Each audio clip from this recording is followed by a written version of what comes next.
आज हम लोग इकोलॉजी का दूसरा चैप्टर इकोसिस्टम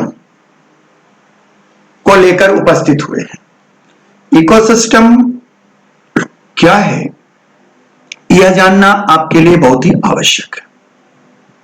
वैसे आपने पहला चैप्टर देखा था, उसकी सारी वीडियो को आपने देखा होगा, तो वो इकोलॉजी का इंट्रोडक्शन था और आज से हम लोग रियल वे में इकोलॉजी शुरू कर रहे हैं। तो हम लोग इकोसिस्टम, पहले दिन हम लोगों ने ये देखा था इकोलॉजिकल हायरार्की। आप लोग भी जानते हैं कि इकोलॉजिकल हायरार्की क्या है। तो उसमें था ऑर्गेनिज्म, ऑर्गेनिज्म से ऊपर पॉपुलेशन, पॉपुलेशन से ऊपर इकोसिस्टम या कभी कभी कम्युनिटी, और कम्युनिटी से ऊपर इकोसिस्टम, इकोसिस्टम से ऊपर बायोम और बायोम से ऊपर बायोस्फीयर। यानी होल अर्थ पर जो जीव रहते हैं वो एक बायोस्फीयर के अंदर है और उसमें बहुत सारे बायोम हैं और प्रत्येक बायोम का एक यूनिट है इकोसिस्टम। तो आइए इसी संदर्भ में आज की बातें हम लोगों को जाननी है। हमने आज यह कहा भी है आपसे, आप देख रहे होंगे कि इकोसिस्टम, जो बात हम इकोसिस्टम की करने जा रहे हैं उसमें एक बात है देयर स्ट्रक्चर एंड फंक्शन, कि इकोसिस्टम क्या है, उसका स्ट्रक्चर और फंक्शन क्या है। और आज हम लोग इंट्रोडक्टरी बात कर रहे हैं, इंट्रोडक्शन की बात कर रहे हैं, फिर हम लोग आगे इसमें बढ़ेंगे। तो इकोसिस्टम सबसे पहले है क्या? तो कहता है interaction between abiotic and biotic community within a limited area in a particular time, इसे हम इकोसिस्टम कहते हैं।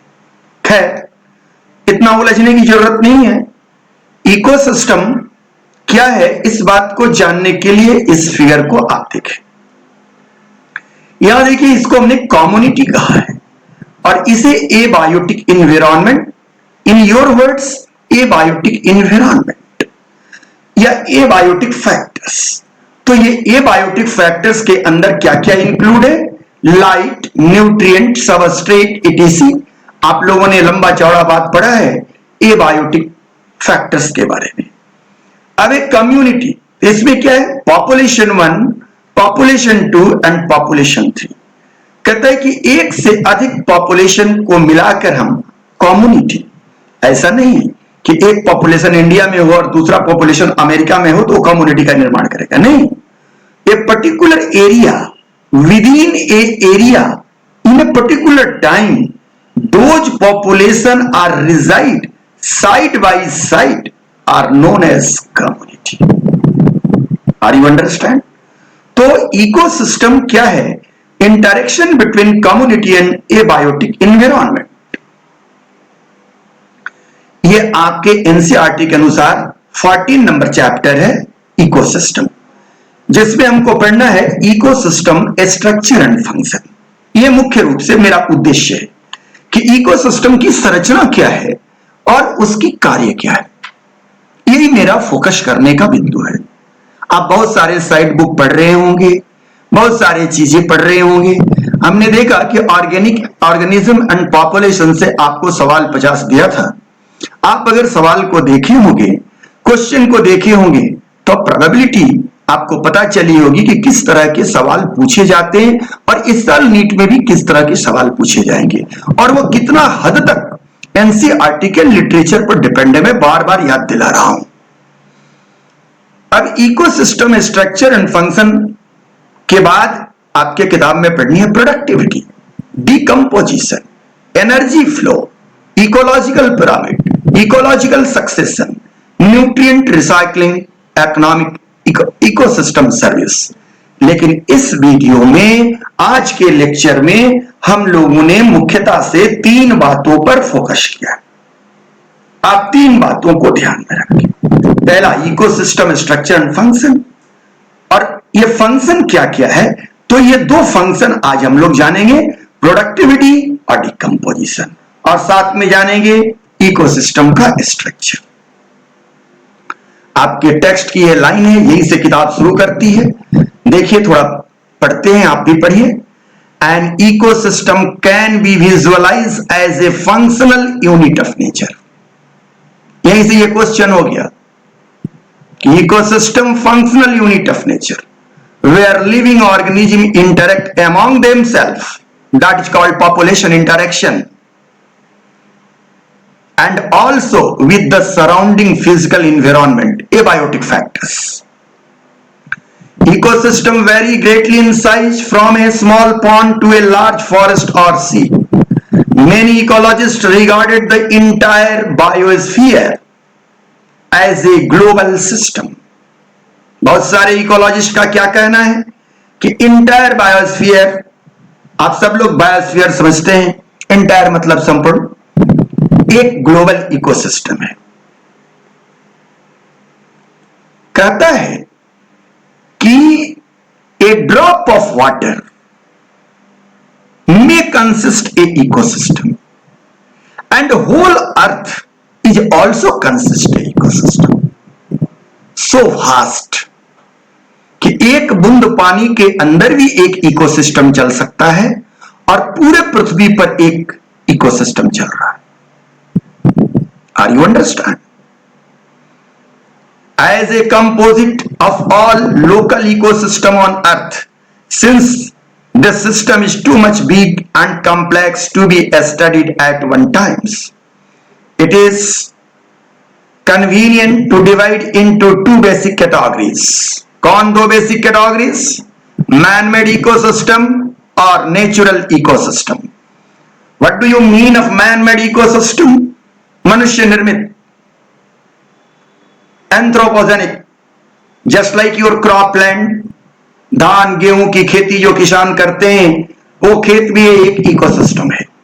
और एक्वेरियम या पॉन्ड, मछली पालन या घर में आप एक्वेरियम रखते हैं, ये भी एक इकोसिस्टम है, man made ecosystem and the natural ecosystem. लेकिन आपकी किताब क्या कह रहा है, शो देखें। Since this system is too much big and complex to be studied at one time, it convenient to divide into 2 basic categories, namely the terrestrial and aquatic. तो इन्होंने किसको बांटा, टेरेस्ट्रियल और एक्वेटिक? नेचुरल इकोसिस्टम को aquatic ecosystem और terrestrial ecosystem. Forest, grassland, desert are some example of terrestrial ecosystem. Pond, lake, wetland, river, estuary are some example of aquatic ecosystem. बहुत सारे बच्चे ये पूछ सकते हैं, वो पॉन्ड तो समझ जाएंगे, लैक समझेंगे, वेटलैंड, वेटलैंड का मतलब दलदली इलाका, सुंदरबन, वेटलैंड, रिवर और इस्चुरी जोन। इस्चुरी जोन वो है जहां नदियां समुद्र में मिलती है, वहां इड्डी फॉर्मेशन होता है। इस्चुरी जोन बहुत ही इंपॉर्टेंट है इकोलॉजी के हिसाब से। इस्चुरी जोन, इस पर आगे बात करेंगे क्योंकि उनकी इकोसिस्टम अलग है, क्योंकि वहां एबायोटिक एनवायरनमेंट्स अलग है। न वो फ्रेश वाटर का है और न मेराइन वाटर का है, दोनों का जंक्शन है। Crop field and aquarium may also be considered as man ecosystem. तो एक्वेटिक इकोसिस्टम को हम लोग 2 भाग में बांटते हैं, मेराइन इकोसिस्टम और फ्रेश वाटर इकोसिस्टम। इस दोनों से अलग है इस्चुरी। देखिए, इसमें कहीं भी हमने इस्चुरी का एग्जाम्पल नहीं दिया है, इसलिए आप इस बात को याद रखेंगे कि इस्चुरी न फ्रेश वाटर इकोसिस्टम के अंदर आता है, न मेराइन इकोसिस्टम के अंदर आता है। अब वास्तविक रूप से आपके पढ़ने के लिए इकोसिस्टम क्या है, देखिए। आप देख रहे हैं इसे, ये है सोलर रेडिएशन, ये है डिस्टर्बेंस, माने आग जल रहा है, ये मॉइस्चर, और इस प्रकार ये क्या है नीचे, ये सबस्ट्रेट सॉइल है, इसमें मिनरल है, न्यूट्रिएंट्स है। तो सबसे पहले ये क्या बना रहा है, प्लांट्स को देखिए यहां। तो प्लांट्स की बहुत सारे पॉपुलेशन आपस में मिलकर क्या बना रहा है, प्लांट कम्युनिटी। और प्लांट कम्युनिटी जहां है उसका नाम क्या है, हैबिटाट। वहां के पानी, हवा, मॉइस्चर, डिस्टर्बेंस सबका मिलकर के क्या हुआ, हैबिटाट। तो प्लांट, इसके अलावा और भी ऑर्गेनिज्म है प्लांट कम्युनिटी के साथ, सॉइल में ऑर्गेनिज्म है, ये क्या है, ये उड़ता हुआ पक्षी है हैबिटाट में। तो ये सारे मिल करके क्या निर्माण किए, इकोसिस्टम। तो इकोसिस्टम से छोटा हैबिटाट, हैबिटाट से छोटा कम्युनिटी, कि हैबिटाट से ही माइक्रो हैबिटाट होगा, माइक्रो हैबिटाट की कम्युनिटी आती है। तो हैबिटाट एक अलग चीज हुआ, प्लांट कम्युनिटी अलग चीज हुआ। और यह हैबिटाट में जो कम्युनिटी रहेगी तो कम्युनिटी आपस में इंटरेक्शन करेगी और हैबिटाट से इंटरेक्शन करेगा, और इस सिस्टम को कहेंगे इकोसिस्टम। छोटी सी बात जाने, इकोस माने घर, ड्वेलिंग स्पेस, और सिस्टम मतलब सिस्टम। इसीलिए इकोसिस्टम को हिंदी में कहता पारितंत्र। परि माने घर, परिवार। तो परिवार के अंदर जो सिस्टम होता है, घर क्या है, उसमें सारे लोग एक परिवार की तरह रहते हैं। उसमें किसी का काम है खाना बनाना, किसी का काम है खाना। मदर का मान लीजिए काम है खाना बनाना, तो प्रोड्यूस कर रही है, प्रोड्यूसर मान लीजिए बोले हैं, और बाकी सारे लोग खा रहे हैं, कंज्यूमर। और आप जैसे लोग खा तो रहे हैं और छीट भी रहे हैं। चावल आधा खाते हैं, आधा टेबल पर छीटते हैं। गिलास उठाए, गिलास तोड़ दिए, तो आप लोगों को थोड़ा देर के लिए मैं मान लो डीकंपोजर। तो एक ही फैमिली के अंदर तीन तरह की चीजें हैं, उत्पादक, उपभोक्ता और अपघटक। तो इसी तरह पृथ्वी पर या किसी एक हैबिटाट में, एक परिवेश में अगर ये तीनों तरह की एक्टिविटी होती है तो इस एक्टिविटी को सम्मिलित रूप से इकोसिस्टम कहते हैं। यह बेसिक बात है। We will first look at the structure of ecosystem. Very good. कि सबसे पहले हम लोग स्ट्रक्चर ऑफ इकोसिस्टम को देखेंगे। In order to appreciate input, productivity, transfer of energy, food chain, food web, nutrient cycling, and the output, degradation of and energy loss, we will also look at the relationship, cycle, chain, web that are created as the result of this energy flow within the system and their interrelationship. मतलब हम लोग सबसे पहले ecosystem का structure देखेंगे और उसी structure के अंतर्गत हम लोग ये देखेंगे कि प्रोडक्टिविटी क्या है, एनर्जी फ्लो क्या है, आहार श्रृंखला, फूड चेन क्या है, आहार जाल, फूड वेव क्या है, कैसे न्यूट्रिएंट रिसाइकिल होता है। न्यूट्रिएंट रिसाइकिल होता है मतलब जानवर मर जाते हैं, पेड़ की पत्तियां गिर जाती हैं, मिट्टी में मिल जाती है, मिट्टी में माइक्रोब्स है, जिसे फिर वो ऑर्गेनिक कंपाउंड्स में बदल देता है। वो ऑर्गेनिक फिर न्यूट्रिएंट्स इनऑर्गेनिक मटेरियल में कन्वर्ट्स होते हैं और वे इनऑर्गेनिक मटेरियल प्लांट्स को अवेलेबल हो जाता है। ये रिलेशनशिप ये कैसे होता है, ये स्ट्रक्चर को समझने पर ही ये, इसी रिलेशनशिप को हम लोग फंक्शन कहते हैं। तो फंक्शन तब तक नहीं आप जान सकते जब तक स्ट्रक्चर नहीं जानिएगा। Ecosystem, structure and function. In chapter 13, you have looked at the various component of the environment, abiotic and biotic. बिल्कुल सही। You study how to the individual biotic and abiotic factor affect each other and their surrounding. Let us look at the component is the more integrated manner and see how the flow of energy takes place within this component of ecosystem. कहता है कि आप biotic और abiotic factors के बारे में पहले chapter number 13 में समझ चुके हैं, उनका रिस्पॉन्स समझ चुके हैं, साथ में इंटरेक्शन अमॉन्ग द पॉपुलेशन समझ चुके हैं। लेकिन एक इकोसिस्टम के अंदर ये सारे कार्य कैसे होते हैं, आइए इसे देखते हैं। तो इकोसिस्टम के कंपोनेंट्स क्या हो सकते हैं, एक बार मैं फिर दोहरा दूं आपको। तो ये इकोसिस्टम के दो कंपोनेंट, एबायोटिक फैक्टर्स और बायोटिक फैक्टर्स। फिर बायोटिक फैक्टर्स में कौन कौन कंपोनेंट, प्रोड्यूसर, कंज्यूमर, और डीकंपोजर। प्रोड्यूसर बोले तो उत्पादक, कंज्यूमर उपभोक्ता, और decomposer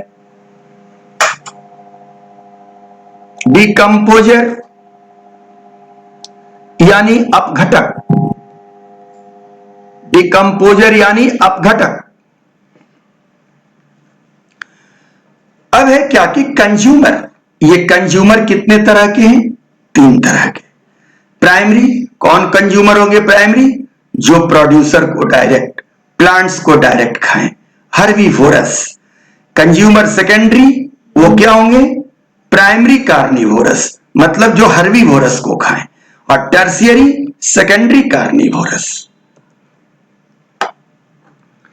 Interaction of biotic and abiotic component result in a physical structure that is characteristic for each type of ecosystem. कि ये बायोटिक और एबायोटिक कंपोनेंट्स अलग अलग इकोसिस्टम के लिए बदलते रहेंगे, यानी ये किसी भी इकोसिस्टम के स्ट्रक्चरल कैरेक्टरिस्टिक्स हैं। ये जरूरी नहीं है कि ग्रासलैंड का प्रोड्यूसर एक्वेटिक प्रोड्यूसर भी होगा। Identification and enumeration of plant and animal species of an ecosystem gives it a species composition. Vertical distribution, अब ये दूसरी बात मैं बोल रहा हूं। Vertical distribution of different species occupying different level is called stratification. कई बार सवाल पूछा गया है। For example, tree canopy, top vertical strata or layer of forest, shrub, the second, and herb and grass occupy the bottom layer. आइए यहां समझाते हैं बात। स्ट्रेटिफिकेशन, जोनेशन, कि ये फॉरेस्ट में कितने strata?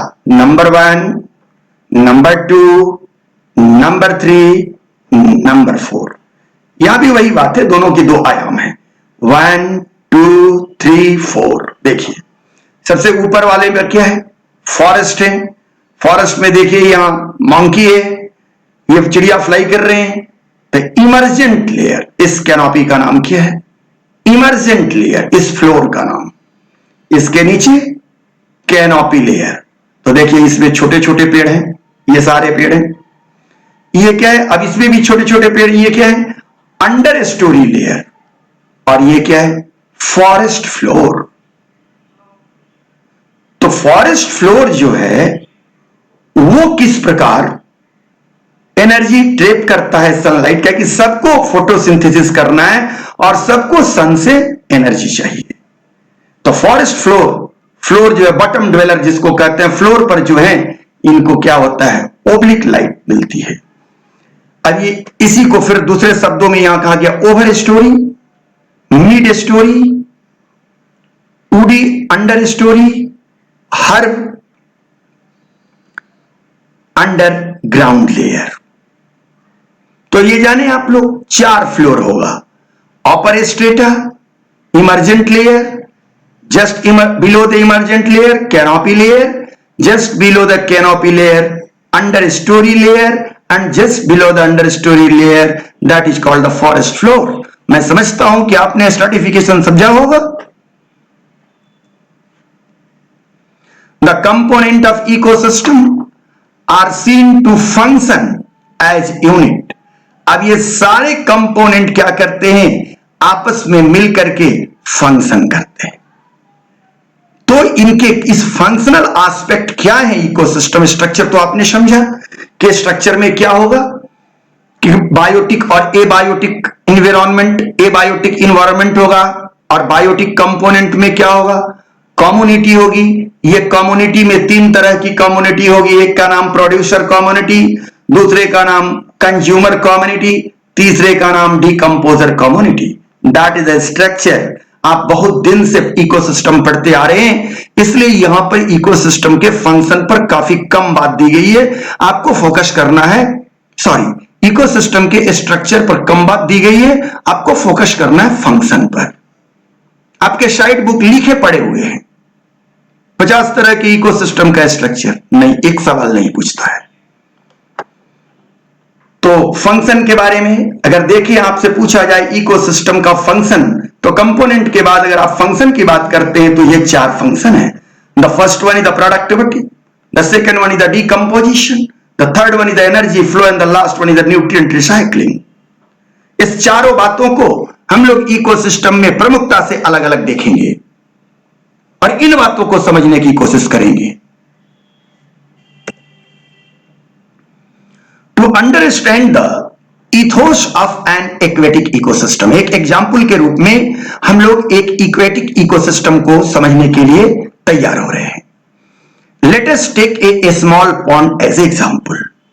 This is fairly a self sustainable unit. Self sustainable का मतलब होता है अपने आप मेंटेन होने वाला। And rather simple example that explain even the complex interaction that exists in an aquatic ecosystem. A pond is a shallow water body in which all the above mentioned 4 basic components of an ecosystem are well exhibited. The abiotic component is the water with all the dissolved inorganic and organic substance and rich soil deposit at the bottom of pond. ये abiotic factors के बारे में बात हो गई कि pond ecosystem के लिए एबायोटिक फैक्टर, एबायोटिक कंपोनेंट कौन है। अब दूसरे abiotic component, the solar input, the cycle of temperature, day length and other climatic condition regulate the rate of function of their entire pond. तो आपने देखा यहां कि ये स्ट्रक्चरल एबायोटिक थे, अब ये रेगुलेटर है कि सोलर इनपुट कितना है उसका, टेम्परेचर साइकिल क्या है, वहां पर डे लेंथ कैसा है, अदर क्लाइमेटिक कंडीशन जो rate of function entire pond के फंक्शन, पॉन्ड में चलने वाले इकोसिस्टम के फंक्शन को रेगुलेट करेगा। The autotrophic component include the phytoplankton. अब कहां आ गए हम लोग, बायोटिक कंपोनेंट्स के बारे में बात कर रहे हैं। The autotrophic components, autotrophics means what, who directly use solar energy as a source of energy, include the phytoplankton। अब देखिए एक्वेटिक इकोसिस्टम में ये प्रोड्यूसर, ऑटोट्रॉप ही प्रोड्यूसर होते, तीन का नाम क्या हो गया, phytoplankton, some algae and floating submerged and marginal plant found as the edge। The consumer, अब ये प्रोड्यूसर के बाद अब दूसरी बात यहां, क्योंकि प्रोड्यूसर यहां इन्होंने कहा नहीं, ऑटोट्रॉपिक कहा, लेकिन ये प्रोड्यूसर है। Consumer are represented by the zooplankton. अब यहां कंज्यूमर का नाम क्या हो गया, जूप्लैंक्टन, पूछा गया है कई बार। And free swimming and bottom dweller forms. The decomposer are the fungi, bacteria and flagellate, especially abundant in the bottom of the pond.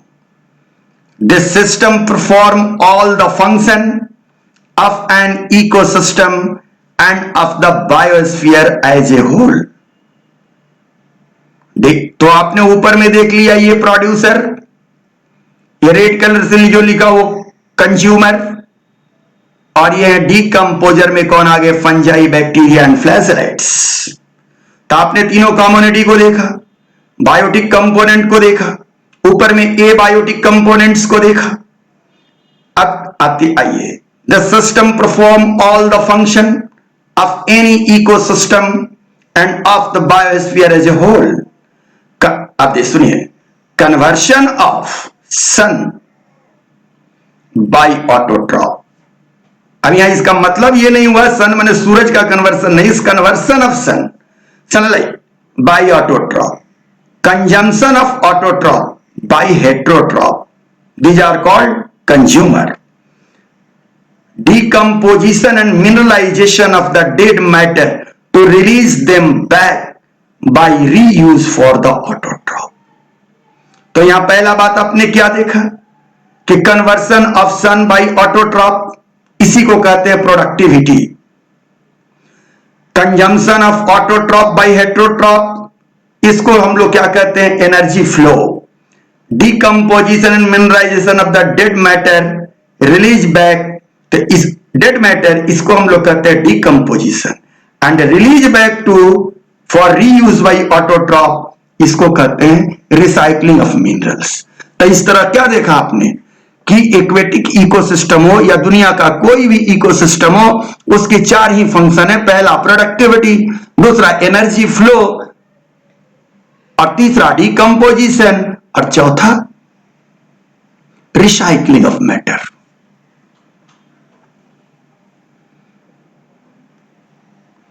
This event are repeated over and over again.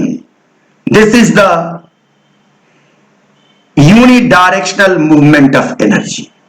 जी हां, अब यहां दो बातें ध्यान देनी है कि किसी भी इकोसिस्टम में दो ही बात है कि उसके अंदर जितनी भी जद्दोजहद, जितनी भी स्ट्रगल हो रही है, वो दो ही चीज के लिए, एनर्जी और मैटर। अरे पूरी दुनिया में इसी दो बात के लिए जद्दोजहद है, एनर्जी और मैटर। तो कहता है कि एनर्जी का यूनिडायरेक्शनल फ्लो होता है और मैटर रिसाइकिल्ड होता है। Energy always flow in unidirection. वैसे क्या बताना है आप लोग को, आप सब लोग थर्मोडायनामिक्स जानते हैं, फिजिक्स केमिस्ट्री पढ़े। The unidirectional movement of energy toward the higher tropic level, and it is dissipation and loss as heat to the environment। कि अगर trophic level, one trophic level से दूसरे ट्रॉपिक लेवल मींस प्रोड्यूसर से consumer, consumer से decomposer, अगर energy transfer होती है तो लॉस भी होगा। फिर वही थर्मोडायनामिक्स का लॉ आप जानते ही होंगे, या हो सकता है आगे कुछ हम बोले उस पर, तो वहां मैं बताऊंगा। अगर ये लॉस किस रूप में होता है, हिट के रूप में लॉस होता है। देखिए यही पॉन्ड इकोसिस्टम के बारे में आप पढ़ रहे थे। ये पॉन्ड इकोसिस्टम, तो इसमें क्या होगा, सबसे पहले दो फैक्टर होंगे, ए बायोटिक फैक्टर और बायोटिक फैक्टर्स। ए बायोटिक फैक्टर में क्या होगा, लाइट होगा, हीट, वाटर, मिनरल्स जो दिख रहे हैं आपको। बायोटिक फैक्टर्स में क्या होंगे, प्रोड्यूसर, कंज्यूमर और डिकम्पोजर। कंज्यूमर क्या होंगे, primary consumer, secondary consumer, tertiary consumer. Producer में कौन होंगे, algae, hydrophyte plant, submerge, emerge, साथ में डाइनोफ्लैजिलेट, कुछ और भी माइक्रोब्स हो सकते हैं। अब इसमें सबसे पहला क्या है, फाइटोप्लैंक्टॉन्स। तो फाइटोप्लैंक्टॉन्स कौन होते हैं, एल्गी ही होते मुख्यतः। कंज्यूमर में है, प्राइमरी कंज्यूमर कौन है, प्रोटोजोआ है, क्रस्टेशिया है, जूप्लैंक्टॉन। सेकेंडरी कौन है, इंसेक्ट्स है, सम लार्वा ऑफ इंसेक्ट्स। और टर्शियरी कौन है, fish, shark and other animal. Decomposer, bacteria, fungi, microbes, ETC. आप देखिए भी ये सॉइल बेड है, नीचे क्या बना हुआ है, ह्यूमस, और इसमें ये क्या है, टर्टल है, ये सब अपना तैर रहे हैं। यहां क्या है, प्रोड्यूसर लगा हुआ है। ये स्नेक क्या है, इसको खा रहा है, तो ये कौन है, प्राइमरी कंज्यूमर है। और ये अब इस ये नहीं सॉरी, ये सेकेंडरी कंज्यूमर है, ये टर्शियरी कंज्यूमर है। अब ये प्रोड्यूसर में देखिए ये सब क्या है, सब प्लांट्स लगे हुए प्रोड्यूसर हैं, और ये सब प्राइमरी कंज्यूमर छोटे छोटे हैं। और ये फिश सब देखिए, ये फिश, फ्रॉग, ये सब सेकेंडरी कंज्यूमर है। फ्रॉग को भी सेकेंडरी कंज्यूमर में रखा गया है। और टर्शियरी कंज्यूमर में क्या, बड़ी मछली है, स्नेक है। अब इसके एबायोटिक फैक्टर्स को, पॉन्ड को के आधार पर अगर इसके जोनेशन को देखा जाए, तो आप पहले भी जानते बताए होंगे, यहां भी है लिटरल जोन है, ये किनारे, ये क्या है, फोटिक जोन या लैमिनेटिक जोन, और ये बेंथोस जो नीचे है क्या है, प्रोफंडल जोन। तो इस तरह आपने एक इकोसिस्टम को देखा। केवल हमारी वीडियो सुनने से या देखने से आप मास्टर नहीं बन जा रहे, एटलीस्ट किताब को आप पढ़े 1 से 2 बार। हम तो केवल हिंट कर रहे हैं कि कैसे आपको कोई परेशानी नहीं हो और ना होगी। जैसा कि मैंने देखा है कि बहुत सारे बच्चे कहते हैं कि सर वीडियो देख लेंगे। अरे आप वीडियो जब देख लेंगे, सवाल क्या पूछेंगे उनसे। आपके लिए सबसे सुविधाजनक चीज है, आप लोग कहते हैं पीडीएफ भेज दीजिए। क्या पीडीएफ होगा? आपको मैं बार बार चिल्ला के कहता हूं कि एनसीईआरटी की सारी लाइन आपके जेहन में होनी चाहिए, इसके बाद कोई पीडीएफ, और उसके लिए ये मेरी वीडियो काफी है। 99% आपके लिए हेल्पफुल है, चाहे तो विश्वास करें।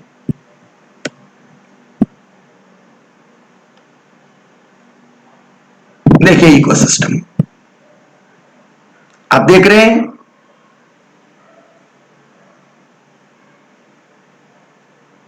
यहां ये सब क्या है, प्राइमरी कंज्यूमर है, कंजम्पशन हो रहा है। और यहां देखिए ये सब सेकेंडरी है, ये टर्शियरी है।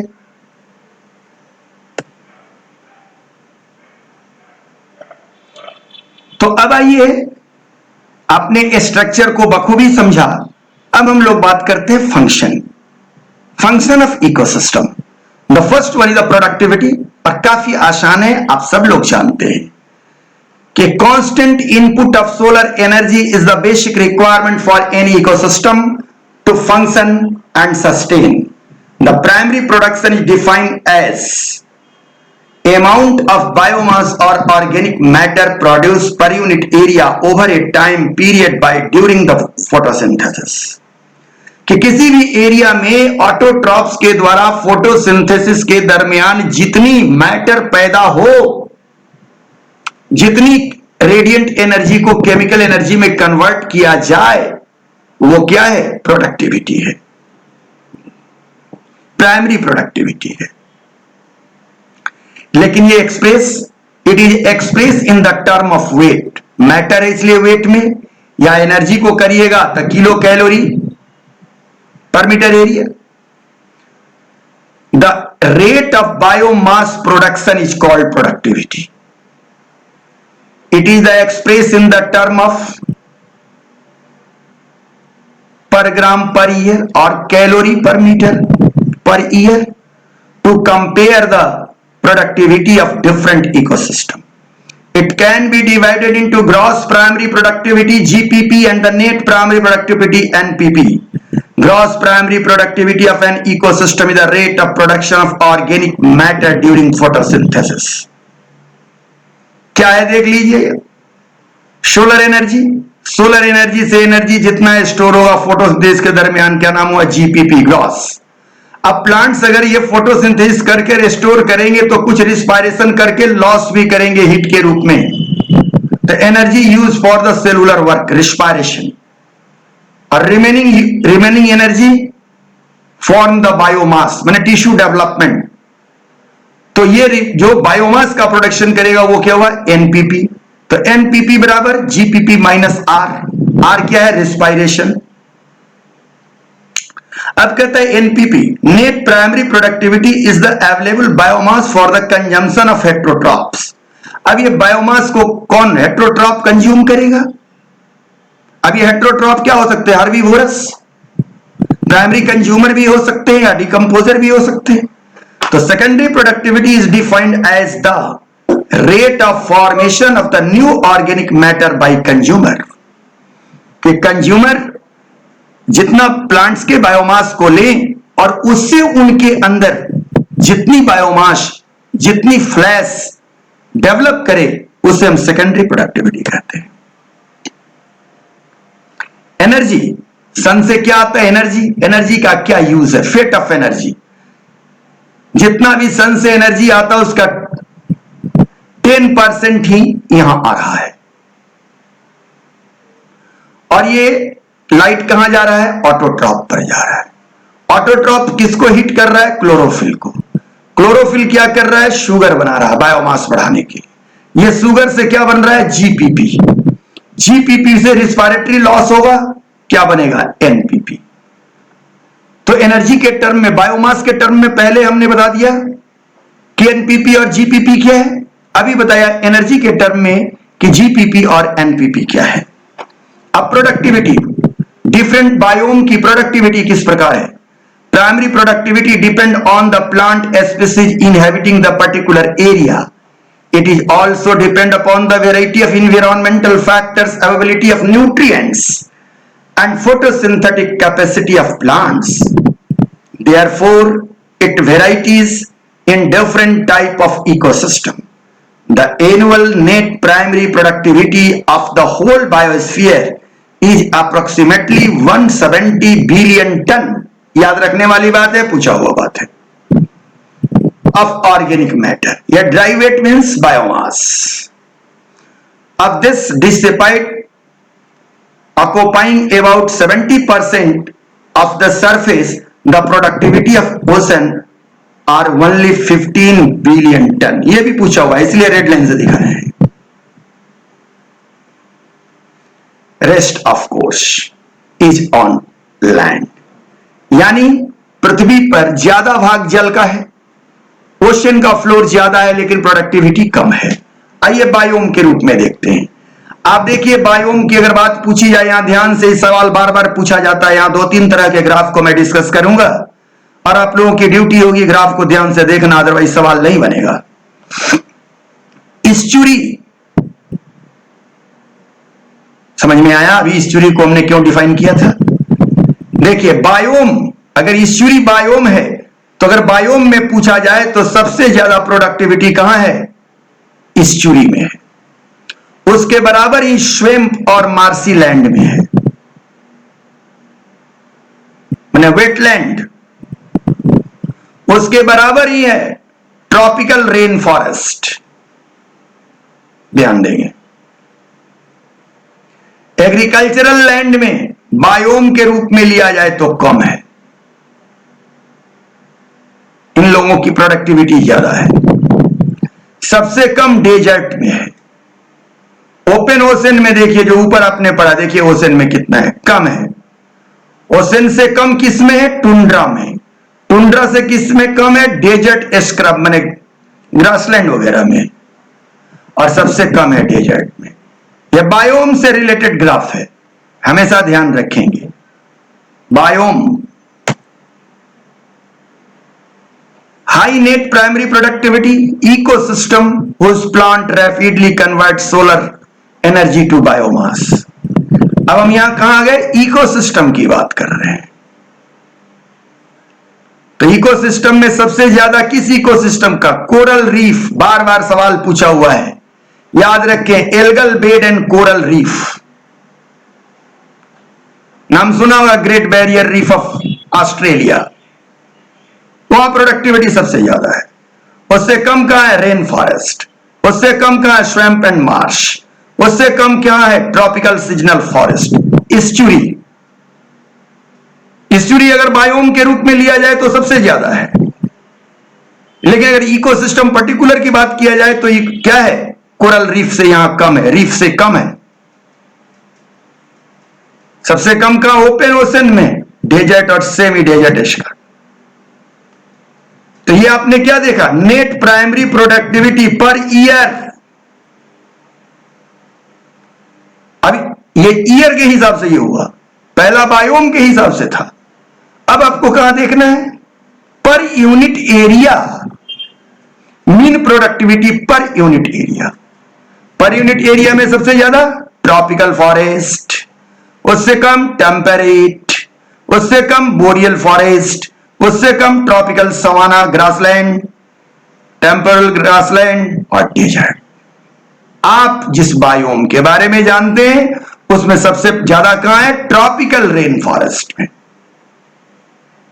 Are you understand? अब आपके ऊपर डिपेंड करता है कि तीनों ग्राफ को अलग अलग समझें। और प्रश्न क्या दे रहा है? ऐसा नहीं बायोम से पूछे तो आप इकोसिस्टम से आंसर दें। ईयर में पूछे तो पर यूनिट एरिया का आंसर दें। तीनों बातों को अलग अलग हमने दर्शाया। तो प्रोडक्टिविटी की बातें हम लोगों ने समझा कि प्राइमरी प्रोडक्टिविटी क्या है, नेट प्राइमरी प्रोडक्टिविटी क्या है, ग्रॉस प्राइमरी प्रोडक्टिविटी क्या है, सेकेंडरी प्रोडक्टिविटी क्या है। आगे भी हम लोग देखेंगे, एनर्जी फ्लो में भी इन बातों को देखेंगे, क्योंकि यह तो बायोमास को हम लेकर के आपको प्रोडक्टिविटी बता दिया, लेकिन वास्तव में क्या है? इसमें एनर्जी फ्लो होता है। तो फिर हम लोग आगे एनर्जी फ्लो देखेंगे तो फिर इस प्रोडक्टिविटी की चर्चा करेंगे। अब आते हैं दूसरी बात, दूसरा फंक्शन, वो क्या है? डीकंपोजिशन।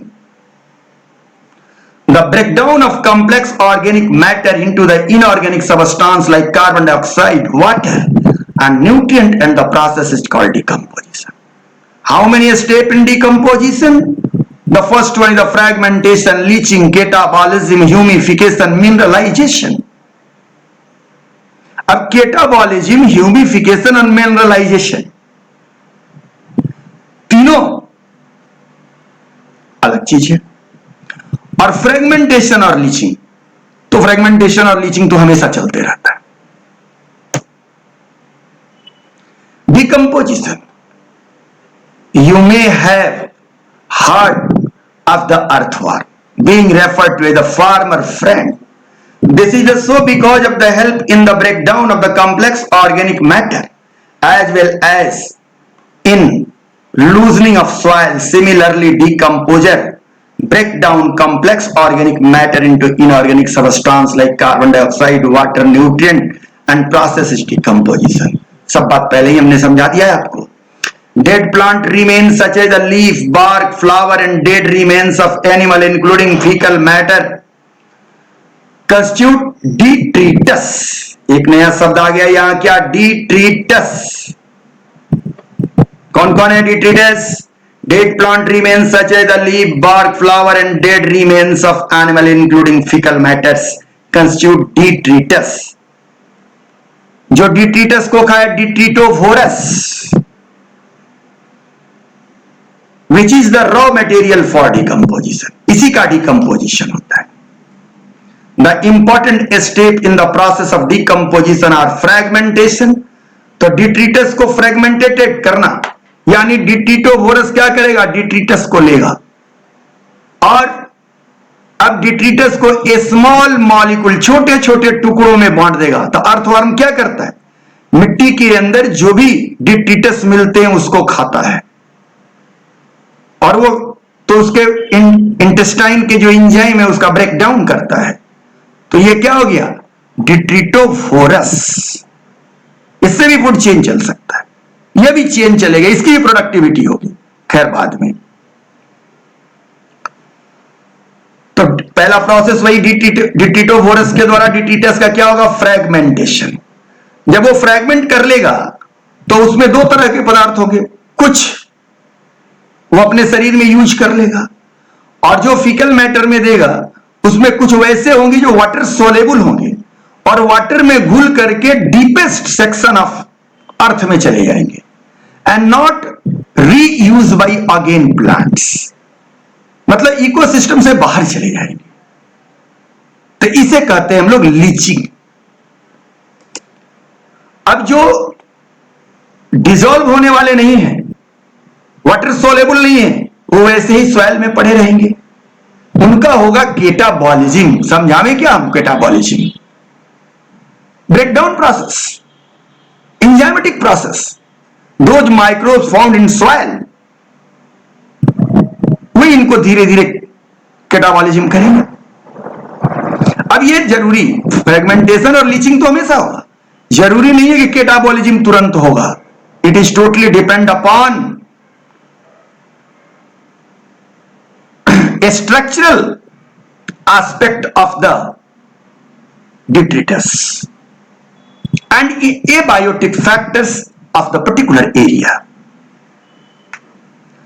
उसके बाद अगर ये माइक्रोबियल एक्शन से केटाबोलाइज हो जाते हैं डिट्रिटस, तो फिर कुछ रिमेनिंग लेफ्ट हो जाएंगे जो नहीं, जो हार्ड होंगे, रेसिस्टेंट होंगे, जिन पर लिग्निन सुबेरिन का लेयर होगा, तो अब वो बच जाएंगे। तो उन्हें हम लोग कहते हैं ह्यूमस और इस प्रोसेस को कहते हैं ह्यूमिफिकेशन। इसीलिए सॉइल फर्टाइल वो है जिसमें ह्यूमस है। एंड अब ये ह्यूमस जो है पुनः इसकी केटाबॉलिज्म होगा with in suitable environmental condition. इसीलिए देखते हैं कि अगर किसान गेहूं के खेत में गोबर डालेगा, कंपोस्ट डालेगा, तो उसको धान में फायदा होगा। किसानों से पूछिएगा तो कहेगा कि नहीं, मवेशी खाद इस साल देंगे तो एक साल बाद फायदा होगा। कारण क्या है कि मिनरलाइजेशन देर से होगा और धीरे धीरे उसको फायदा होगा। तो last one is the mineralisation. आइए चलते हैं, आप लोगों ने डिकम्पोजिशन समझा, इसके 5 स्टेप है। डिफरेंस बिटवीन डिट्रिटोफोरस एंड डिकम्पोजर जान लेना है। डिट्रिटोफोर Detritivore is an organism that break down the detritus into a smaller particle or fragment. Example, earthworm. Decomposer is an organism which does enzymatic degradation of detritus into simpler inorganic substance like some bacteria and some fungi. Already बात समझ रहे हैं. Detritivores like earthworm break down detritus into a small particles. Is called fragmentation. By the process of leaching, water soluble inorganic nutrients go down into the soil origin and get precipitated as unavailable salt. आया समझ में कि फिर समझाने कि fragmentation डिट्रिटोवोरस के द्वारा हुआ और जो भी उसने कास्ट किया उसके फीकल मैटर में जो मटेरियल आए उसमें जो वाटर सोलेबल थे वाटर में घुल करके वाटर में क्या चले गए, डीपेस्ट सेक्शन ऑफ अर्थ. आपको याद होगा भाई कि प्लांट्स वाटर कहां से वाटर लेता है, कैपिलरी बेड से. कैपिलरी वाटर लेता है. अगर उससे नीचे वाटर चला जाए और उसके साथ मिनरल चला जाए तो जाकर के प्रिसिपिटेट हो जाएगा. That is called leaching. Bacterial and fungal enzyme degraded detritus into simpler inorganic substance. This process is called catabolism. Enzymatic process है. लेकिन क्या जरूरी है कि बैक्टीरिया और फंजाई सारे को डिग्रेडेट कर ही देगा, उसके बाद सारे तरह के एंजाइम है? नहीं. सुनिए, it is important to note that all the above step in decomposition operate simultaneously on the detritus. कि detritus के अंदर ये सारे होते रहते हैं. Humidification and mineralization occur during decomposition in soil. क्योंकि डिट्रिटस जहां पड़ा हुआ है, जहां सूखी पत्ती पड़ी हुई है, वहां पर फ्रेगमेंटेशन, लीचिंग और केटाबॉलिज्म चलते रहेगा. लेकिन ह्यूमिफिकेशन और मिनरलाइजेशन की जो प्रक्रिया है वो सॉइल में होगी. अब ह्यूमिफिकेशन क्या है? ह्यूमिफिकेशन क्या लीड करता है? Humidification lead to accumulate of a dark color amorphous substance called humus. Humidification के द्वारा जो पैदा हुआ उसका नाम ह्यूमस. वो क्या है? जब माइक्रोबियल अटैक हुआ डिट्रिटस पर तो जो इंजाइमेटिक प्रोसेस के द्वारा डाइजेस्ट हो गए वो तो सॉइल में मिल गए, मिनरल बना लिए. लेकिन जो डाइजेस्ट नहीं हुए, उन लोगों से डिकम्पोज नहीं हुए, वे क्या हो गए? ह्यूमस कहलाए. ह्यूमस क्या है? That is highly resistant to microbial action. लिखा हुआ है ना. And undergoes decomposition at an extremely slow rate. यही बात पहले समझाया था कि 1 साल नहीं, 2 साल 3 साल लगेगा डिकम्पोज होने में, और धीरे धीरे न्यूट्रिएंट्स मिलते रहेगा. इसलिए गवर्नमेंट भी, इकोलॉजिस्ट लोग भी और पुराने किसान भी, उन्नत किसान भी क्या कहते हैं? कोशिश करते हैं कि कंपोस्ट पर खेती की जाए. यही है ऑर्गेनिक फार्मिंग, जो आजकल बहुत ही चर्चित जगह है चीजें कि ऑर्गेनिक फार्मिंग के द्वारा खेती. तो कैसे? उसमें क्या होता है कि उसमें आर्टिफिशियल फर्टिलाइजर की डिपेंडेंसी नहीं, कंपोस्ट, वर्मी कल्चर. आपने गांव देहात में देखा होगा लोगों को केचुआ पालन करते हुए. आज समझ में आया केचुआ पालन क्यों किया जाता है, क्यों उसे केचुआ का क्या महत्व है? डिट्रिटोवोरस है. और भी आगे भी समझेंगे. Being colloidal in nature, it serves as the reservoir of nutrients. The humus is further degraded by some microbe and release inorganic nutrients occur by the process known as mineralization.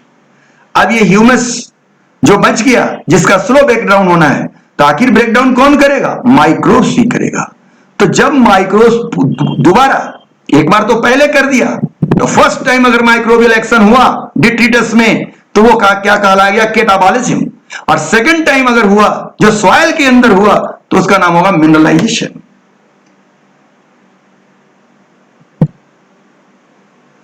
Decomposition is a largely an oxygen requiring process. The rate of decomposition is controlled by chemical composition of detritus and climatic factors. ये 2 बातों पर depend करेगा decomposition, कि detritus का chemical composition क्या है और वहां की क्लाइमेटिक फैक्टर क्या है. In a particular climatic condition decomposition rate is slower if detritus rich in lignin and chitin. अगर डिट्रीटस के अंदर लिग्निन और काइटिन अगर वो है तो क्या होगा, उसका रेट स्लो होगा, डिकम्पोज धीरे से होगा। और क्विकर कब होगा, तेजी से कब होगा, detritus rich in nitrogen and water soluble substance like sugar. Sugar यानी कार्बोहाइड्रेट, अगर कार्बोहाइड्रेट और नाइट्रोजन है तो क्या होगा, जल्दी सोलेबल हो। Temperature and soil moisture are the most important climatic factor that regulate the decomposition through their effect on the activity of soil microbes.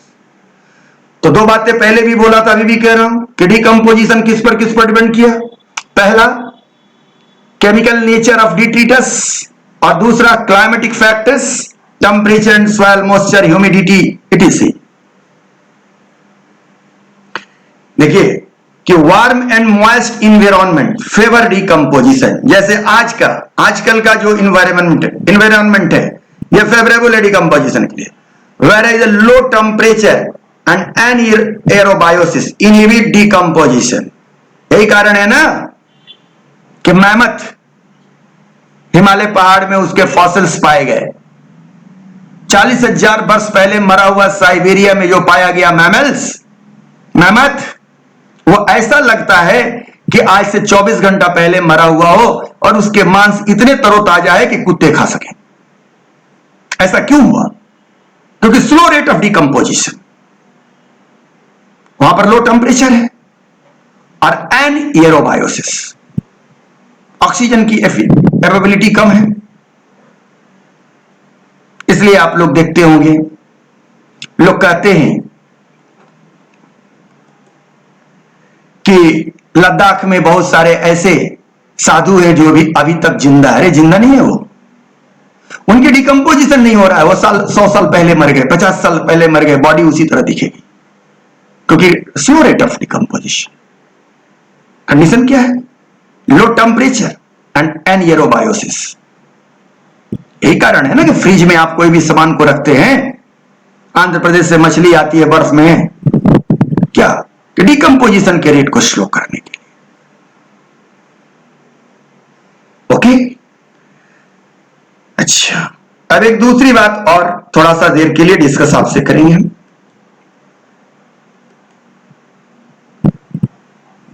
ये डिकम्पोजिशन को समझाने के लिए एनसीईआरटी का टेक्स्ट है।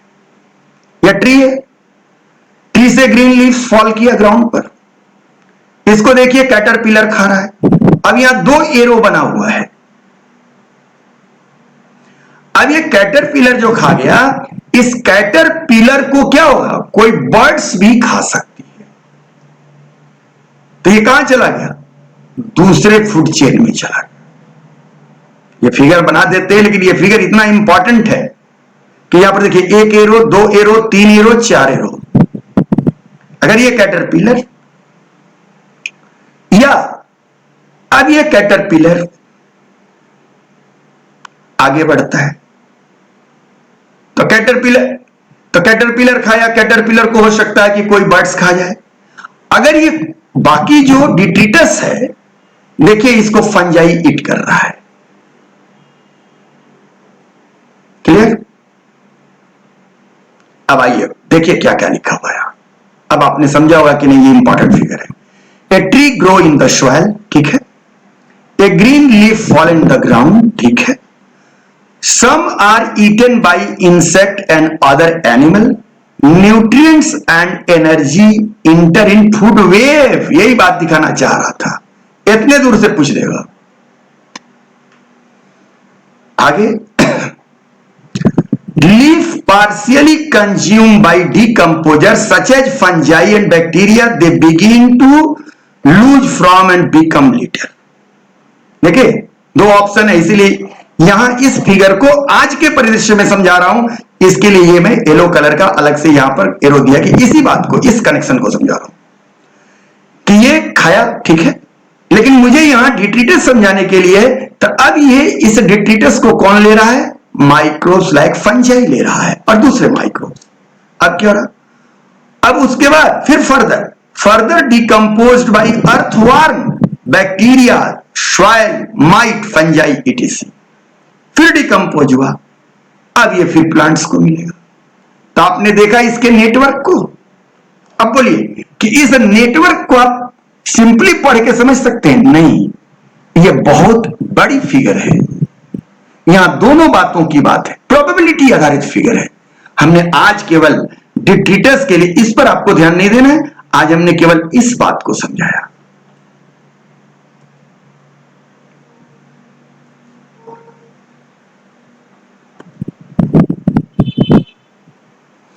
अब चलते चलते हम लोग यह बात जान लें कि नट सेल में आपने डिकम्पोजिशन के बारे में हमसे क्या पढ़ा। Breakdown of organic material through the decomposition occur in the several different way. Decomposition physical method and chemical. Physical में क्या क्या हुआ था? फ्रेगमेंटेशन और लीचिंग। फ्रेगमेंटेशन, वास्तव में फ्रेगमेंटेशन फिजिकल और केमिकल दोनों है, लेकिन यहां हम लोग फिजिकल मान लेते हैं। फ्रेगमेंटेशन हो गया, लीचिंग हो गई, और केमिकल प्रोसेस में मिनरलाइजेशन। तब मिनरलाइजेशन में वो तीनों प्रोसेस है, ये इंड प्रोडक्ट है मिनरलाइजेशन। मिनरलाइजेशन तब तक नहीं होगा जब तक क्या हो? डिकम्पोजिशन नहीं हो। और डिकम्पोजिशन के लिए पहले कैटाबॉलिज्म, फिर ह्यूमिफिकेशन, देन मिनरलाइजेशन। मिनरलाइजेशन किसके द्वारा? By fungi and bacteria. Example ammonification. तो आपने ये पढ़ा, आज के डेट में आपने दो बातें जाना कि स्ट्रक्चर ऑफ इकोसिस्टम और फंक्शन ऑफ इकोसिस्टम में दो फंक्शन, पहला प्रोडक्टिविटी और दूसरा क्या है? डिकम्पोजिशन। अब अपना फीडबैक आप लोग जल्द से जल्द दें। अब हम अगले टॉपिक पर आएंगे, वो क्या होगा? Energy flow in ecosystem. कि इकोसिस्टम में एनर्जी फ्लो किस तरह का है। आपके लिए एक छोटा सा स्लोगन हमने लिखा है कि जीतना और हारना आपके ऊपर निर्भर है। मान लिए तो हार गए और ठान लिए तो समझो जीत गए। और मुझे पता है कि बहुत सारे लोग मान लेते हैं अब हमसे नहीं होगा, या चलो कल कर लेंगे। Anyway, many many thanks for today.